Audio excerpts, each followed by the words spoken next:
오늘 하루 얼마나 많은 일들이 당신의 마음을 스쳐 지나갔습니까? 출근길 지하철에서 누군가 발을 밟았을 때, 회의 시간에 상사가 던진 날카로운 한마디, 퇴근 후 집에 돌아와 가족과 나눈 사소한 다툼. 이 모든 것들이 당신의 마음 속에 켜켜이 쌓여갑니다. 그리고 잠자리에 들기 전 우리는 습관처럼 말합니다. 오늘도 감사합니다. 하지만 그 말이 진심으로 느껴지십니까? 아니면 그저 해야 할 것 같아서 누군가 그렇게 하라고 해서 기계적으로 되는 것은 아닙니까? 한산 스님은 우리에게 이렇게 말씀하셨습니다. 감사일기만 쓰지 마세요. 분노일기도 함께 쓰세요. 분노도 건강하게 바라봐야 합니다. 이 말씀을 처음 들었을 때 많은 분들이 의아해 하셨을 겁니다. 분노는 버려야 할 감정 아닌가요? 화를 내면 공덕이 다 타버린다고 하지 않았습니까?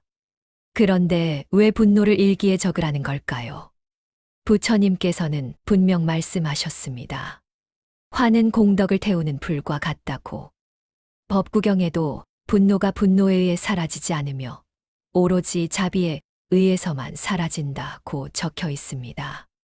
그렇다면 분노는 무조건 억눌러야 하는 것일까요? 잠시 여기서 멈춰 서 봅시다. 당신이 화가 났을 때를 떠올려 보십시오. 그 화를 꾹꾹 눌러 담았을 때 정말 그 화가 사라졌습니까?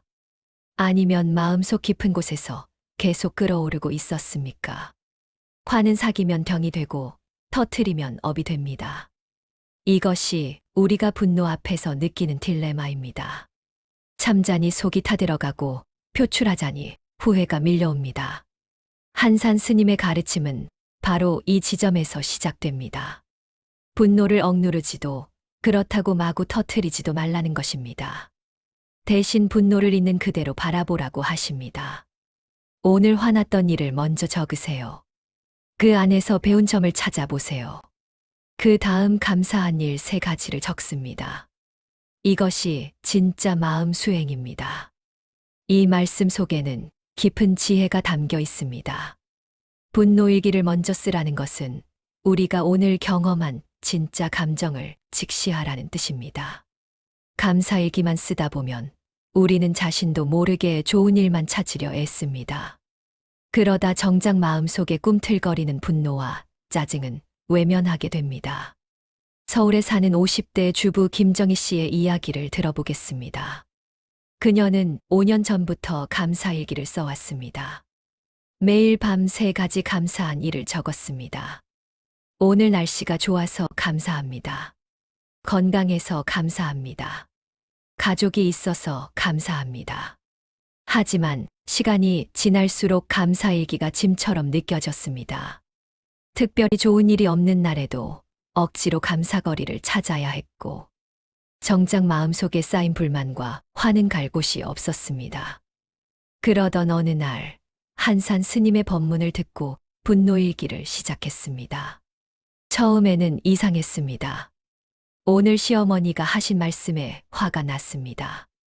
남편이 제 말을 듣지 않아 속상했습니다. 이런 것들을 적는 게 과연 수행이 될까 의심스러웠습니다. 하지만 놀라운 일이 일어났습니다. 분노를 글로 적어내자 그 분노가 조금씩 힘을 잃어갔습니다. 마치 어둠 속에 숨어있던 괴물이 환한 빛 아래 드러나니 그저 작은 그림자에 불과했던 것처럼요. 그리고 이 분노에서 무엇을 배울 수 있을까 스스로에게 물었을 때 진짜 변화가 시작되었습니다. 틱나탄 스님은 이렇게 말씀하셨습니다. 화를 끌어안으세요. 나의 내면과 대화하세요. 분노는 우리의 적이 아닙니다. 분노는 우리에게 뭔가 잘못되고 있다고 알려주는 신호입니다. 당신이 화가 난다는 것은 당신이 무언가를 간절히 원하고 있다는 뜻입니다. 존중받고 싶은 마음, 이해받고 싶은 마음, 사랑받고 싶은 마음. 그 욕구가 채워지지 않을 때 우리는 화가 납니다. 그렇다면 분노일기를 어떻게 써야 할까요? 첫째, 오늘 당신을 화나게 만든 일을 구체적으로 적으세요. 누가 뭐라고 해서 화가 났다가 아니라 점심시간에 동료가 내가 준비한 기획안에 대해 이런 식으로 하면 안 된다고 했을 때 나는 무시당한 것 같아 화가 났다처럼 구체적으로 적으세요. 둘째, 그 화가 몸의 어디에서 느껴지는지 관찰하세요. 가슴이 답답합니까? 목이 조이는 것 같습니까? 주먹을 불끈 쥐게 됩니까? 워로 스님은 화 내려고 할 때 인지하면 관찰자가 될 수 있다고 하셨습니다. 셋째, 이 분노가 당신에게 무엇을 말해주는지 들어보세요. 혹시 당신은 인정받고 싶었던 건 아닙니까? 더 배려받고 싶었던 건 아닙니까? 넷째, 이 상황에서 당신이 배울 수 있는 것을 찾아보세요. 어쩌면 당신은 다른 사람의 평가에 너무 의존하고 있는지도 모릅니다. 혹은 경계를 분명히 해야 할 필요가 있는지도 모릅니다. 분노일기를 다 쓴 후에야 비로소 감사일기를 씁니다. 그런데 이때의 감사는 이전과 다릅니다. 분노를 제대로 마주한 후의 감사는 훨씬 더 진실하고 깊습니다. 오늘 동료의 말에 화가 났지만 덕분에 내가 얼마나 인정받고 싶어 하는지 알게 되었습니다. 이 깨달음에 감사합니다. 시어머니의 간섭에 짜증이 났지만 그분도 자신의 방식으로 나를 걱정하시는 거라는 걸 이해하게 되었습니다. 나를 돌아볼 기회를 주신 것에 감사합니다. 남편과 싸웠지만 내 감정을 솔직하게 표현할 수 있었습니다. 관계를 더 깊게 만들 기회에 감사합니다. 이것이 한산 스님이 말씀하신 진짜 마음 수행입니다. 부산에 사는 60대 이명수 씨는 퇴직 후 우울증을 겪었습니다. 30년을 회사에 바쳤는데 하루아침에 쓸모없는 사람이 된 것 같았습니다. 화가 났지만 누구에게도 말할 수 없었습니다. 그 화는 가족에게 향했고 자기 자신에게 향했습니다. 절에 다니며 감사일기를 쓰라는 조언을 들었지만 감사할 일이 하나도 없었습니다. 억지로 쓴 감사일기는 그를 더 비참하게 만들었습니다. 그러다 분노일기를 알게 되었습니다. 처음 며칠은 분노로 가득했습니다. 회사에 대한 원망, 자신을 무시하는 것 같은 가족들에 대한 섭섭함, 아무것도 할 수 없는 자신에 대한 분노. 하지만 일주일쯤 지나자 변화가 일어났습니다. 분노 뒤에 숨어 있던 진짜 감정이 보이기 시작했습니다. 슬픔이었습니다. 두려움이었습니다. 외로움이었습니다. 이명수 씨는 자신이 정말 원하는 게 무엇인지 알게 되었습니다. 누군가에게 필요한 존재가 되고 싶었던 것입니다. 그래서 지역 도서관에서 책 읽어주는 봉사를 시작했습니다. 아이들의 맑은 눈망울이 그에게 새로운 의미를 주었습니다. 이제 그의 감사일기는 진심입니다. 오늘 아이들에게 책을 읽어줄 수 있어서 감사합니다. 내 분노를 통해 내가 진짜 원하는 것을 알게 해준 것에 감사합니다. 달라이 라마는 증오와 맞서 싸워야 하고 인내하고 감내하는 능력을 끊임없이 향상시켜야 한다고 하셨습니다. 하지만 동시에 증오는 견고한 기반이 없지만 연민과 지혜는 기반이 확고하다고도 하셨습니다.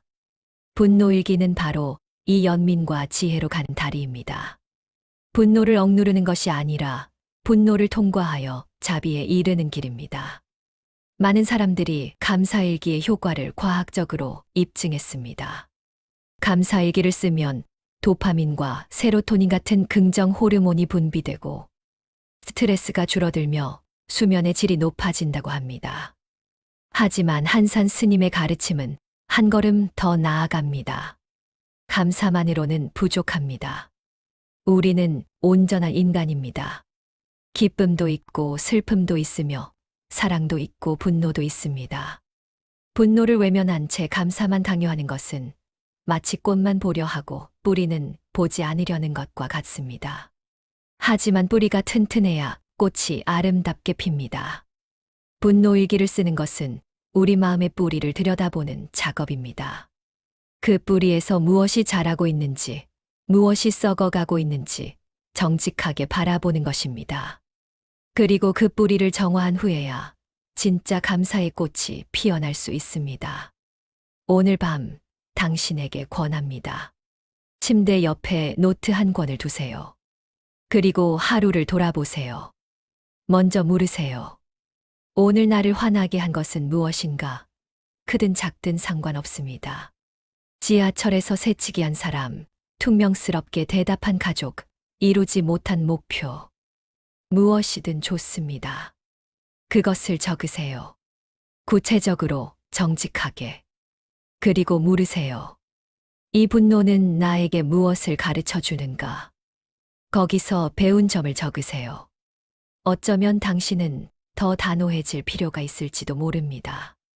어쩌면 더 여유를 가져야 할지도 모릅니다. 어쩌면 자신을 더 사랑해야 할지도 모릅니다.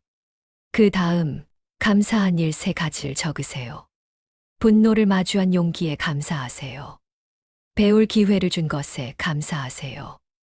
오늘도 살아 숨 쉬고 있는 것에 감사하세요. 처음 며칠은 어색할 겁니다. 분노를 적는 것이 불편할 수도 있습니다. 이런 걸 적어도 되나? 의심이 들 수도 있습니다. 하지만 계속하세요. 한 달만 해보세요. 당신은 놀라운 변화를 경험하게 될 것입니다. 분노가 줄어드는 것이 아닙니다. 분노를 대하는 당신의 태도가 바뀝니다. 분노에 휘둘리는 대신 분노를 관찰하게 됩니다. 분노에 반응하는 대신 분노로부터 배우게 됩니다.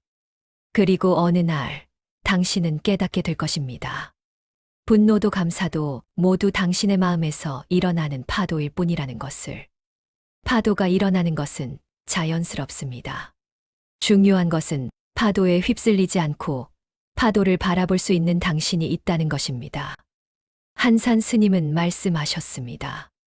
분노를 억누르지 말고 바라보고 감사로 전환하세요. 이것은 단순한 일기 쓰기가 아닙니다. 이것은 마음 수행입니다. 매일 밤 당신의 마음을 정화하는 의식입니다. 부처님께서는 마음은 전부다. 당신이 생각하는 것, 당신이 되어라라고 하셨습니다. 우리가 무엇을 생각하고 무엇을 바라보느냐가 우리를 만듭니다. 분노만 바라보면 분노로 가득 찬 사람이 됩니다. 감사만 억지로 찾으면 위선적인 사람이 됩니다. 하지만 분노를 정직하게 마주하고 그 안에서 배움을 찾아 감사로 전환할 때 우리는 진짜 평화로운 사람이 됩니다. 오늘 밤부터 시작하세요. 분노일기와 감사일기를 함께. 당신의 마음이 평화로워질 것입니다. 화면을 2번 터치하세요. 그것은 당신이 이 가르침을 받아들이겠다는 작은 서원입니다. 그 작은 서원이 당신의 인생을 바꿀 것입니다. 한 달 후, 석 달 후, 1년 후의 당신은 지금의 당신과 다를 것입니다. 더 평화롭고, 더 지혜로우며, 더 자비로운 사람이 되어 있을 것입니다. 분노를 버리려 애쓰지 마세요. 분노를 통과하세요. 그 끝에 진짜 감사가 있습니다. 그 끝에 진짜 평화가 있습니다. 오늘 밤 노트를 펼치세요. 첫 줄에 이렇게 적으세요. 오늘 나를 화나게 한 것은. 그리고 정직하게 당신의 마음을 들여다보세요. 그것이 변화의 첫걸음입니다. 한산 스님의 가르침을 기억하세요. 분노도 건강하게 바라봐야 합니다. 분노를 억누르지 말고 바라보고 감사로 전환하세요. 당신의 마음이 평화로워지길 기도합니다.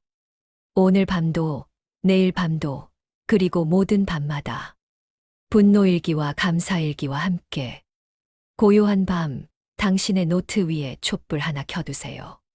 그 빛처럼 당신의 마음도 환해질 것입니다. 분노의 어둠을 지나 감사의 빛으로